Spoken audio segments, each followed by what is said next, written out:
let's stretch it, make it fixed. So create the gripping mask.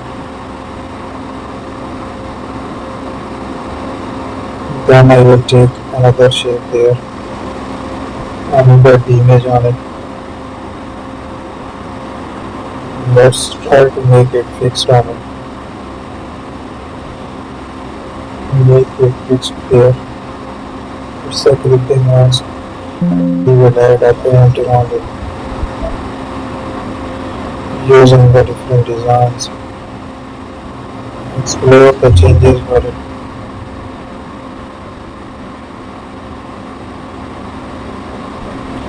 Thank you for watching.